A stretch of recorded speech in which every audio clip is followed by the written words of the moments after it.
यार मुझे तो आंसर फॉर्म करने में भी दिक्कत आती है, इससे ग्रामेटिकल एरर्स भी बहुत हो जाते हैं, मुझसे तो अच्छे से सेंटेंस भी फॉर्म नहीं हो पाता। आखिर मैं करूँ तो क्या करूँ। Hey 10th graders, welcome back to my video once again and इस वीडियो में आज मैं बताऊंगी कि आंसर फ्रेम कैसे करना है एंड आंसर को कैसे लिखना है एंड कैसे लिखा जाता है।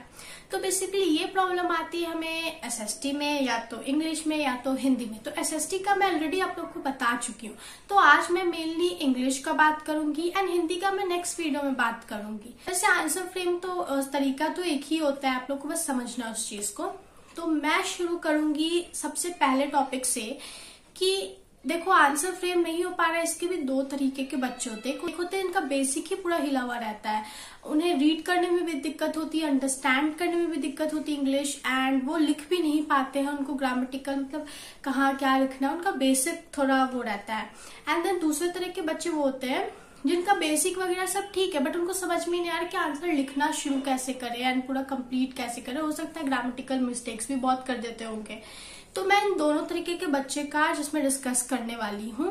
तो मैं एक ऐसी स्टूडेंट थी जिसका इंग्लिश हमेशा से बहुत अच्छा रहा है, तो मुझे इसके बारे में कुछ आइडिया नहीं था। तुम लोग जब कमेंट सेक्शन में पूछते थे मुझसे, मुझे समझ में नहीं आता था मैं क्या बताऊं और क्या तुम लोग को ऐसे दिक्कत हो रही होगी, मुझे समझ में ही नहीं आता था। बट बहुत मैं डिस्कस की अपने फ्रेंड्स से एंड मैं सर्च की एंड मतलब तुम लोग को इस तरीके का दिक्कत हो रहा है। एंड ऐसा बहुतों के साथ मेरे क्लास में भी रहता था, स्पेशली बॉयज के साथ मैं बहुत देखती थी अपने क्लास में। उनको इंग्लिश डर भी था, रीडिंग भी अच्छी नहीं थी, उनका बोला भी नहीं अच्छे से जाता था, उनसे लिख भी नहीं पाते थे अच्छे से। तो मैं इस पे सब कुछ लेके आ चुकी हूँ। सबसे पहले हम लोग डिस्कस करेंगे बेसिक्स के बारे में। तो इंग्लिश में तुम लोग को जो दिक्कत आ रही है, तुम लोग से फॉर्मेशन नहीं हो पा रहा है, तुम लोग अच्छे से लिख नहीं पा रहे हो, तुम लोग आंसर ही नहीं लिख पा रहे हो, क्योंकि तुम लोग को समझ में लिखे कैसे, क्योंकि तुम लोग का बेसिक हिला हुआ, तुम लोग इंग्लिश ना बोल पाते हो अच्छे से, ना लिख पा रहे हो। तो उसमें तुम लोग को क्या करना है, फिलहाल अब तुम लोग एबीसीडी पढ़ने तो बैठोगे नहीं, टाइम भी नहीं है और ये लॉजिकल है ही नहीं बिल्कुल। तो तुम लोग को सबसे पहला स्टेप क्या करना है, अपने बेसिक को स्ट्रॉन्ग करना है गाइस। एंड मैं कुछ ऐसे 5 कॉमन बेसिक चीज बताऊंगी जिसको तुम लोग को रिवाइज करके जाना और देख के जाना। पहला है टेंस। तुम लोग को पता होना चाहिए कि पास्ट, प्रेजेंट और फ्यूचर टेंस क्या होता है एंड उसके वर्ड्स क्या क्या और कैसे वो यूज होता है, ताकि तुम लोग अपने आंसर में भी अगर चाहो तो यूज कर पाओ एंड क्वेश्चंस भी आ सकते हैं, ग्रामर में आते हैं, यू गाइस नो दैट। ठीक है। दूसरा है आर्टिकल्स, ए, एंड दी। तुम लोग को पता होना चाहिए कि इसका यूज किस सेंटेंस के साथ होता है, ठीक है, क्योंकि इससे एक एमसीक्यू भी बन सकता है। पहली बात तो ग्रामर में हो सकता है the A they they and तुमको बोल दे लिख दो, एंड देन तो अपने आंसर फॉर्मेशन में भी इसको यूज कर पाओगे, है कि नहीं। तुमको जब बेसिक्स तुम्हारा हिला तो तुमको सब नॉलेज होना चाहिए कि ए कहाँ यूज करना है, द कहाँ यूज करना है। पता चला अननेसेसरी तुम अपने आंसर में द यूज कर रहे हो, ठीक है। तो ये समझ के जाना अच्छे से इन 3 चीज का, ए का, एन का एंड। अब हम आते हैं तीसरे पे, सब्जेक्ट वर्ब एग्रीमेंट पे। तो इसमें भी देख के आना कि किस सब्जेक्ट के साथ कौन सा वर्ब जाएगा। तुम लोग का ग्रामर का टॉपिक भी होगा, है ना, तो ये तो तुम लोग को सीखना ही है, क्लास में भी तुम लोग के करवाया गया होगा, ये इंपॉर्टेंट है। फोर्थ है पंक्चुएशन मार्क्स। फुल स्टॉप सबको पता रहता है कहाँ यूज करना है, लेकिन कॉमा, एपिस्ट्रोफी ये सब कहाँ यूज किया जाता है, किसके बाद लगता है, ये सब कैसे सेंटेंस के बाद लगता है, कहीं आइडिया चेंज हो रहा है उसके बाद लगता है कॉमा, ठीक है। तो ये सीख के जाना कि कहाँ यूज करना है। एवी बस कॉमा हर जगह कॉमा लगाते मत रहना, क्योंकि एवी कॉमा ये सब नहीं लगाया जाता, इसके बीच का डिफरेंस देख के जाना। ये बेसिक अपना ये 5 चीज अपना क्लियर कर लो तुम लोग, अगर तुम लोग से आंसर फॉर्म नहीं होता है क्योंकि तुम लोग का बेसिक खराब। अब लेटर और डिस्क्रिप्टिव पैराग्राफ जो आता है उसको, उसमें ही ये सब तुम लोग प्रैक्टिस करना, द यूज करना, ए यूज करना, कॉमा यूज करना, एपिस्ट्रोफी यूज करना, पास्ट प्रेजेंट फ्यूचर यूज करना, सब्जेक्ट वर्ब का यूज करना इन द सेंस जो लिखोगे उसमें ट्राई करना वो सब ऐड कर रहे हो, कॉमा लगा रहे हो, आइडिया चेंज हो रहा है तो, या फिर ए यूज कर रहे हो, द यूज कर रहे हो, ये सब यूज करना। और हर दिन लेटर का, डिस्क्रिप्टिव पैराग्राफ का भी प्रैक्टिस होगा तुम लोग का, और इस चीज का भी प्रैक्टिस होगा, तुम लोग का बेसिक भी स्ट्रांग होता है। थर्ड है avoid complex sentences. Yes guys, हम लोग सोचते हैं, लाइक हम लोग भी जिनका अच्छा है वो भी सोचते हैं कि तुम भारी भरकम लिख देंगे, उससे कुछ नहीं होता है। तुम्हारा आइडिया बस कन्वे होना चाहिए, जो क्वेश्चन है उसका आंसर बस होना चाहिए। उससे मतलब है एग्जामिनर को तुम कितना बड़ा भारी लिख रहे हो वर्ड या कोई कितना इजी वर्ड लिख रहा है, उससे उसको कोई फर्क नहीं पड़ता, बस आंसर होना चाहिए उस क्वेश्चन का। वो सेम मार्क्स उसको भी देगा, इसको भी देगा। हो सकता है इसका देख के थोड़ा इंप्रेस हो जाए, लेकिन इंप्रेस होने का कोई मार्क्स नहीं है। तुम लोग दूसरे की बातों में मत जाना, एकदम सुंदर से सजा के ऐसे वैसे। तुम लोग अपना सिंपल में लिखना, लेकिन सही आंसर लिखना और सही तरीके से लिखना। ज्यादा हार्ड करने की जरूरत नहीं है। तुम लोग से नहीं हो रहा है तो सिंपल सिंपल सेंटेंस में ही अपना आइडिया और मेन आंसर जो है वो कन्वे कर दे। फोर्थ मिस्टेक है, ये मेरा भी था और मैं इसको अच्छा 9th क्लास में ही समझ गई थी। ये कॉमन मिस्टेक्स जो है सब लोग करता है एंड जिनका अच्छा वो भी करते हैं। मिक्सअप करना, देयर एंड दे आर, ऐसे ऐसे वर्ड्स जो होते हैं इनको मिक्सअप करते हैं लोग, पर इनके बीच भी डिफरेंस है एंड तुम लिखोगे तो एग्जामिनर ऑब्वियसली मार्क्स काटेगा, क्योंकि है डिफरेंस। इनके बीच डिफरेंस है इन वर्ड्स के बीच, ठीक है। तो तुम लोग भी देख लेना क्या डिफरेंस है एंड इन सबको लिख के रखना रिवाइज करने के लिए। अपने आंसर में एवी तुम लोग यूज नहीं कर सकते, you guys should know. And जब मैं ये सब समझ गई तब मेरा मार्क्स कटना कम हो गया। तो तुम लोग भी इन सब वर्ड्स पे काम करो। सो 5th point is use transition words like therefore, moreover, however. तो ये सब आइडियाज को कनेक्ट करते हैं, कंक्लूजन वगैरह। तो ऐसे ऐसे वर्ड्स यूज करना, ट्रांजिशन वर्ड सर्च करना जो तुम्हारे आंसर को बेटर पॉइंट है। एंड सबसे इम्पोर्टेंट है कि काम रहना अपने एग्जाम में। क्वेश्चन पेपर देख के रश मत करना, यार मुझे तो पढ़ के समझ में आ ही नहीं रहा है क्या लिखा है, मुझे तो इंग्लिश अच्छे समझ में आ ही नहीं रही है क्या लिखा है, मैं नहीं समझ पा रहा हूँ। तुम सब समझ पाओगे।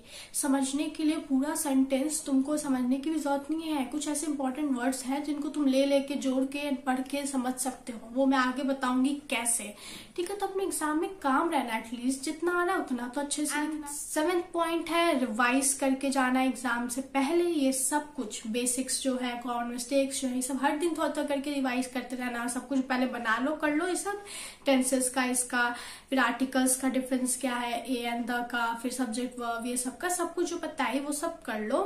एंड हर दिन थोड़ा थोड़ा रिवाइज करते रहना, थोड़ा थोड़ा ही 10-15 मिनट देख लोगे, काम खत्म, ठीक है। तुम लोग का ऐसे स्ट्रांग हो जाएगा, तुम लोग को सेंटेंस ऐसे बनाने में दिक्कत नहीं होगा एंड कॉमन मिस्टेक्स भी नहीं करोगे, ग्रामेटिकल मिस्टेक्स भी नहीं करोगे। ये था उनके लिए बेसिकली जिनका बेसिक्स बहुत ही खराब है, उन्हें रीड राइट ये सब में दिक्कत आती है। तो अब तो वो लोग स्टार्टिंग से स्टार्ट नहीं कर सकते, कोई लॉजिक ही नहीं इस बात का। तो ये अब तुम लोग को मैं बताती हूँ जो सबका रहता है कहीं ना कहीं, कि मुझे आंसर फ्रेम करने में ही दिक्कत होती है। तो देखो मैं बताती हूँ सबसे पहले तो दिक्कत क्यों होती है। सबसे पहला चीज तो 40 मिनट्स का सबका स्कूल में क्लास होता होगा, टीचर आती होगी, स्टोरी सुनाती होगी, हिंदी का चाहे इंग्लिश का। अब तुम लोग बैठ के या तो बात करते होगे या गप करते होगे, तुम लोग अपना इमेजिनेशन नहीं चलाते होगे। कुछ बच्चे जो अभी देख रहे होंगे और जो एग्री करेंगे मेरे साथ कि जब तुम स्टोरी सुनते हो तुम लोग को इमेजिन होता होगा, ठीक है। अब जो बच्चे सुनते हैं टीचर का एंड इमेजिन कर लेते हैं स्टोरी, उनको स्टोरी याद हो जाती है। इस कहानी है भाई, कहानी में रटने वाला कोई एस्पेक्ट ही नहीं होता। You are listening something. मैं तुम लोग को आके अभी कल आज अभी बैठ के एक स्टोरी सुनाऊंगी, पता है तुम लोग को मेरे साथ कल ऐसे ऐसे हुआ एंड ये हुआ, राइटिंग स्टोरी एंड तुम लोग को समझ आ जाएगा, तुम लोग को याद रहेगा। तुम लोग किसी और को जाके सुनाओगे उसके साथ ऐसे ऐसे ऐसे हुआ, अब इसी में मैं क्वेश्चन पूछूंगी कैसे कैसे क्या हुआ, तो बताना, फिर इसका आंसर देना। तो वही चीज है, you guys have to imagine. वो टेक्स्ट देख के इंग्लिश का तुम सोचिए इसको भी रटना है, रटने वाला चीज ही नहीं है guys. You guys have to imagine the story खुद से। ना तुम लोग टीचर का पढ़ाया हुआ इमेजिन कर पाए, मैं ऑन द स्पॉट टीचर जब पढ़ाती थी उनके साथ साथ मैं स्टोरी इमेजिन करते जाती थी टेक्स्ट देख के। मैं बात नहीं करती, बट आई नो बहुत बच्चे बात करते हैं, बैक बेंचर्स का अलग चलता रहता है।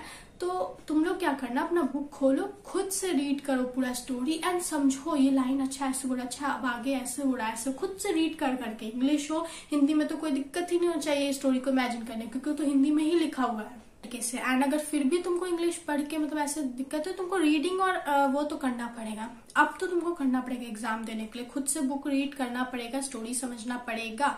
भले ही उसके बाद थोड़ा और अच्छे से समझने के लिए तुम यूट्यूब का सहारा ले लो। हाँ तुम ले सकते हो यूट्यूब का सहारा अगर तुमको नहीं अच्छे से समझ में आ रहा है कि वो पूरा प्रॉपर क्या बोल रहा है। देन ये सबसे पहला स्टेप था स्टोरी समझना। दूसरा है कि स्टोरी का हर एस्पेक्ट समझ लेना कि इसका समरी क्या है, थीम क्या है, मैसेज क्या है, ताकि उससे जब थोड़ा कॉम्पिटेंसी बेस्ड टाइप क्वेश्चन बने तो तुम लोग कर पाओ। Second point is understand the question. सबसे पहले तो जो क्वेश्चन आ रहा है उसको समझो। अब जैसे कि मान लो कि हमारे पास एक क्वेश्चन है, ठीक है, and add the question paper here guys. So इसमें बोल रहा है कि it is our attitude towards a situation that makes it positive और नेगेटिव, ठीक है, and then it's saying do you agree with it, तुमसे पूछा, and then it's saying express your views with reference to the poem dust of snow. Dust of snow अब तुम लोग को hit करेगा, अरे डस्ट ऑफ स्नो, पोएट कौन था, रॉबर्ट फ्रोस्ट थे पोएट, ठीक है, इस तरीके से। फिर अब ये पोम है तो इसका समरी, इसका थीम, इस पोम का कुछ अलग मीनिंग भी उससे निकलता है, तो वो सब कुछ तुमको लिख के एक नोट्स में रखना है, तुमको समझना है। अब ये डायरेक्ट तो कुछ पूछा नहीं है, अब ये हमसे पॉजिटिव नेगेटिव का पूछ रहा है। मान लो इफ यू आर समवन जिसको क्वेश्चन समझ में नहीं आता है, उतनी इंग्लिश उसकी अच्छी नहीं है, वीक है इंग्लिश, तो तुम क्या करोगे, तुम क्वेश्चन ऐसे पढ़ोगे, लो एटीट्यूड, सिचुएशन, पॉजिटिव, नेगेटिव, मैं 4 वर्ड्स इसमें से निकाल ली, ठीक है, views, poem, dust of snow. अब तुम लोग समझ रहे हो कि अच्छा एटीट्यूड ही हमारे किसी भी सिचुएशन को पॉजिटिव बनाता है या तो नेगेटिव बनाता है। हम मेन वर्ड निकाल लिया, एटीट्यूड निकाल लिया, हम सिचुएशन निकाले, पॉजिटिव, और डस्ट ऑफ स्नो में हम जाएंगे।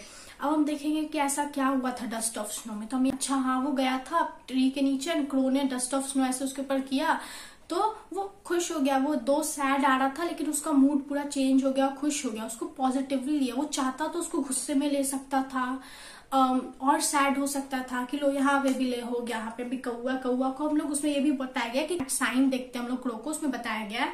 एंड इवन जो ट्री है उसमें उसको भी, हेमलॉक ट्री था शायद गाइस, मुझे तो अच्छा याद नहीं है, उसको भी बैड, पर वो उसको पॉजिटिवली लिया तो उसका क्या हुआ, इंटायर डे और जो बचा कुचा दिन था वो बच गया एंड वो हैप्पी हो गया, वो पॉजिटिव फील करना। उसने हमें यही बताया कि स्मॉल चीजें भी हमें खुश कर सकती है, it acts as a healer, ये सब हमें बताया गया। तो हम इसको कनेक्ट कर लिए कि डस्ट ऑफ स्नो में पॉजिटिव नेगेटिव, अच्छा हाँ वो उसको पॉजिटिव लिया और तब उसका दिन बच गया। तो इस तरीके से फ्रेम करेंगे। देखिए मैं बता दी कि क्वेश्चन कैसे तोड़ के भी देख सकते हो अगर तुमको नहीं समझ में आ रहा है तो, एंड इस तरीके से तुमको आंसर फ्रेम करना है। कैसे करना है कि in the poem the dust of snow written by poet Robert Frost this happened, पहले इंट्रो देना है, फिर बीच का बताना है कि तुम ऐसा क्यों बोले कि हाँ किसी भी सिचुएशन को, yes I agree with it, कि किसी भी सिचुएशन को हमारा एटीट्यूड ही पॉजिटिव या तो नेगेटिव बनाता है। अब हम ऐसा क्यों कह रहे हैं वो भी बताएंगे कि अच्छा ऐसे ऐसे हुआ था, वो गया पेड़ के नीचे, स्टोरी बताएंगे जो हम अपने पोम में पढ़े एंड सीखे, अपने समरी में देखे, यूट्यूब से पढ़े, एंड वो फिर कंक्लूड कर देंगे। ये 3 चीज करना, इंट्रोडक्शन, फिर मेन का बीच का पार्ट एंड देन कंक्लूजन, खत्म आंसर। एंड का क्वेश्चन है गाइज, इसमें मैं 3 मार्क्स का पूरा लिख के आई हूँ, मेरे क्वेश्चन पेपर का क्वेश्चन है, ठीक है। तो इसी तरीके से you guys have to frame your answer. 3 चीज, वर्ड लिमिट क्रॉस मत करना, बढ़ा चढ़ा के ज्यादा करके अंड संड करने से कुछ नहीं होगा।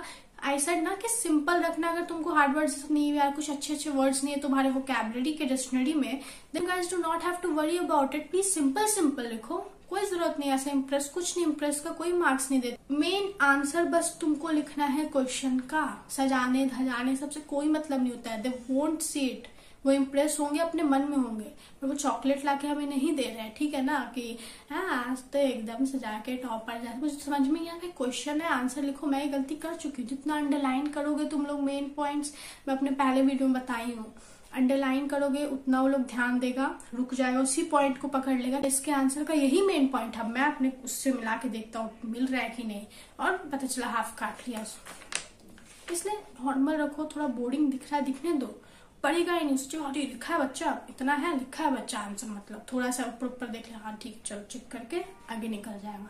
तो ऐसे ही करना है, फॉलो द वर्ड लिमिट और सिंपल से अच्छे से लिखना आंसर अपना, जो सही है आंसर वही। स्पीड का दिक्कत सबको होता है, you are good in English also, तुमको स्पीड का दिक्कत होगा।